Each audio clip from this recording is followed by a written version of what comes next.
2024 ఎన్నికలు ఏపీ చరిత్రను మార్చాయన్నారు కేంద్ర మంత్రి పెమ్మసాని. దూరదృష్టి, దృఢ సంకల్పంతో భవిష్యత్తు తరాల కోసం ఎన్డీఏలో కలవాలని సీఎం చంద్రబాబు నిర్ణయం తీసుకున్నట్లు పెమ్మసాని తెలిపారు. ఏపీని పునర్నిర్మించేందుకు చంద్రబాబు మహాయజ్ఞానికి పూనుకున్నట్లు తెలిపారు. చరిత్రలో కొన్ని ఘట్టాలు వస్తాయి. అవి ప్రభుత్వాలను మార్చడమే కాకుండా రాబోయే తరాల భవిష్యత్తును కూడా నిర్ణయిస్తాయి. 2024 ఎన్నికలు కూడా అలాంటివే. ఆంధ్రప్రదేశ్ అభివృద్ధి వేగంగా జరగాలంటే రాష్ట్ర దూరదృష్టి, దృఢ సంకల్పం, కేంద్ర సహకారం తప్పనిసరి అని నమ్మిన గౌరవ ముఖ్యమంత్రి గారు భవిష్యత్తు తరాల కోసం తీసుకున్నటువంటి ఒక వ్యూహాత్మక నిర్ణయమే 2024 ఎన్డీఏ కూటమి. విచ్ఛిన్నమైనటువంటి ఒక రాష్ట్రాన్ని మళ్లీ దేశంలోనే ఒక అగ్రగామిగా నిలబెట్టే పునర్నిర్మాణ మహాయజ్ఞం. ఈ కూటమి ప్రభుత్వ లక్ష్యాలు స్పష్టం.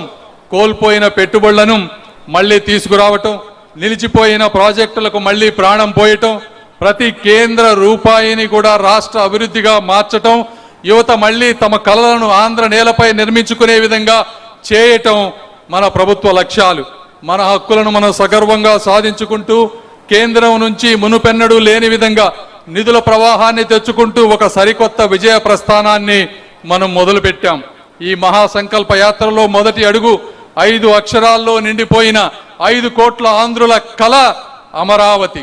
అమరావతి గవర్నమెంట్ మనం వచ్చిన వెంటనే 15,000 కోట్ల రూపాయలు కేంద్ర బడ్జెట్లో పెట్టారు. అందులో 13,500 కోట్లు బ్యాంకుల ద్వారా గ్రాంట్, 1,500 కోట్ల రూపాయలు కేంద్ర ప్రభుత్వ నిధి నుంచి మనకి ప్రామిస్ చేస్తే ఇప్పటికే 7,100 కోట్ల రూపాయలు రిలీజ్ అయినాయి. రేపటి తరం గర్భపడే విధంగా ఒక అద్భుత ప్రపంచ స్థాయి నగరంగా ఈ అమరావతి రూపాంతరం చెందబోతా ఉంది.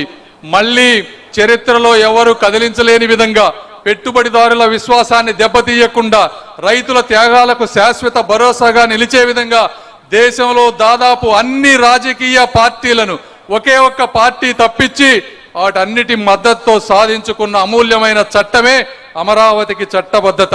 అమరావతి చరిత్రలో ప్రజల ఆకాంక్షలకు వ్యతిరేకంగా నిలిచిన ఏకైక నాయకుడిగా జగన్మోహన్ రెడ్డి గారు నిలిచిపోతూ ఉన్నారు. అది వాళ్ళు గుర్తుంచుకోలేకపోయారు.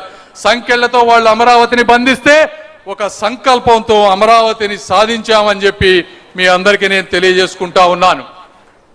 రెండవది పోలవరం. గోదావరి జలాలు సముద్రంలో కలవకుండా రైతన్నల జీవితాల్లో కలవాలనేటువంటి ఏకైక లక్ష్యంతో ప్రారంభమైనటువంటి ప్రాజెక్ట్ ఈ పోలవరం. పోలవరం ప్రాజెక్టు పూర్తయితే 7 లక్షల ఎకరాలకు ఇప్పటి వరకు సాగులోకి రాకుండా ఉన్నటువంటివి, అదేవిధంగా ఇప్పుడు సాగు చేస్తూ రెండో పంటకి ఉపయోగం లేనటువంటి 23 లక్షల ఎకరాలు, అంటే మొత్తం 30 లక్షల ఎకరాలు సస్యశ్యామలం అయ్యి నీటి స్థిరీకరణ జరిగి రైతులకు ఆదాయం పెరిగేటువంటి అవకాశం. 540 గ్రామాలలో స్వచ్ఛమైన శుద్ధమైన మంచినీరు వచ్చేటువంటి అవకాశం. ఎందుకంటే ఒక గుంటూరు ప్రాంతంలో తీసుకుంటే 3 లక్షల ఎకరాల ఆయకట్టుంటే 3 లక్షల ఎకరాల్లో మొదటి పంట పండుతుంది. కేవలం 150,000 ఎకరాల్లో మాత్రమే రెండో పంట పండుతుంది. అంటే ఇంకా 150,000 ఎకరాల్లో రెండో పంట పండితే 40,000 రూపాయలు పైగా రైతుల్లో ఆదాయం పెరుగుతూ ఉంది. ఎందుకంటే ఆ రోజు పట్టిసీమ కట్టినప్పుడు ఎకరానికి 30 బస్తాలు పండే వరి పట్టిసీమ చంద్రబాబు నాయుడు గారు కట్టిన తర్వాత 40-45 బస్తాలు పండుతూ రైతుల్లో ఆదాయం పెరిగినటువంటి పరిస్థితి. ఇలాంటి బృహత్తరమైనటువంటి కార్యక్రమాన్ని అర్థం చేసుకొని ఆ రోజు 2014లో మన గవర్నమెంట్ వచ్చిన తర్వాత 7 మండలాలు, తెలంగాణలో ఉన్నటువంటి 7 మండలాలని ఆంధ్రప్రదేశ్లో కలిపితే తప్పి నేను ప్రమాణ స్వీకారం చెయ్యను అని చెప్పినటువంటి వ్యక్తి నారా చంద్రబాబు నాయుడు గారు. నెల నెల రివ్యూలు పెట్టారు. కేంద్రంలో ఎక్కడెక్కడ అడ్డంకులు ఉన్నాయో మంచి అధికారులను పెట్టి 70% వర్క్స్ కంప్లీట్ చేసి 2019లో వారికి అప్పచెప్తే వారు చేసినటువంటి నిర్లక్ష్యం, కాలయాపన ఈ ఆంధ్ర ప్రజలు క్షమించేటువంటి విషయం కాదు. కాంట్రాక్టర్లను మార్చారు, మంచి ఉద్యోగుల్ని మార్చారు. డయాఫ్రమ్ వాళ్ళు చెడిపోయే వరకు దాని విలువ తెలియకుండా చేసి 5 సంవత్సరాల్లో కనీసం 5% వర్క్స్ కూడా చేయకుండా వేల కోట్ల రూపాయలను దారి మళ్లించారు.